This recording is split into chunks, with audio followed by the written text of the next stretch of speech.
Tuhan bersamamu. Inilah Injil suci menurut Lukas.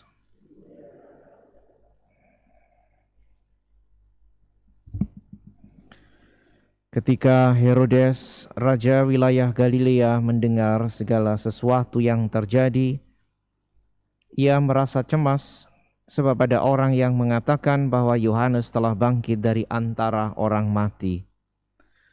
Ada lagi yang mengatakan bahwa Elia telah muncul kembali, dan ada pula yang mengatakan bahwa seorang dari nabi-nabi zaman dahulu telah bangkit. Tetapi Herodes berkata, Yohanes kan telah kupenggal kepalanya. Siapa gerangan dia ini yang kabarnya melakukan hal-hal besar itu? Lalu ia berusaha untuk dapat bertemu dengan Yesus. Demikianlah sabda Tuhan.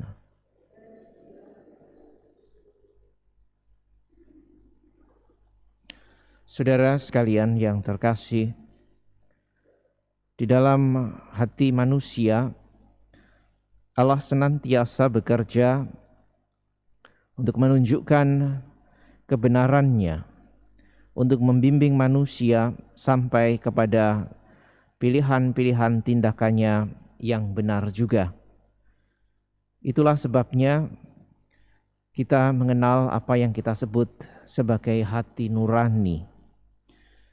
Di sanalah salah satu tanda kehadiran Allah yang menjadi bimbingan bagi hidup manusia.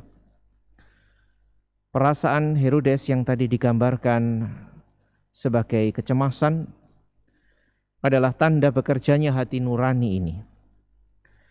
Ia sebelumnya telah memenggal kepala Yohanes Pembaptis, dan karena itu perasaan bersalahnya senantiasa membawa dia di dalam kecemasan. Demikianlah ketika ia mendengar Yesus yang melakukan tindakan-tindakan besar sebagai tanda juga kehadiran Allah, hatinya justru diliputi kecemasan karena perasaan bersalah, karena apa yang telah ia lakukan kepada Yohanes Pembaptis. Saudara sekalian, maka mengikuti Allah, salah satu hal yang bisa kita lakukan adalah juga dengan mendengarkan baik-baik apa yang menjadi isi hati nurani kita. Di dalam setiap situasi Allah bekerja, dan lewat hati nurani kita masing-masing yang tumbuh secara benar, kita akan menemukan kebenaran yang Allah wartakan kepada kita juga. Semoga kita bisa semakin memiliki kepekaan untuk bisa mendengarkan apa yang menjadi isi hati nurani kita, yang membawa kita justru semakin dekat dengan Allah.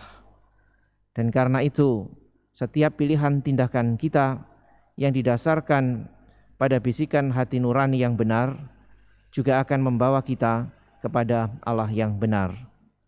Pertobatan juga bisa kita mulai ketika kita mendengarkan usikan hati nurani kita yang menunjukkan mungkin kelemahan kita, bahkan kesalahan dan dosa-dosa kita.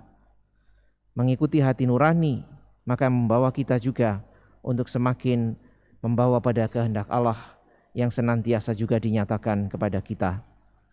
Semoga sama seperti perjalanan manusia sepanjang sejarah yang mencari Allah, kita pun boleh membangun kepekaan dan kesadaran bahwa Allah yang bekerja ini adalah Allah yang senantiasa menyertai, sehingga kita tidak sampai jatuh pada pilihan-pilihan kita sendiri.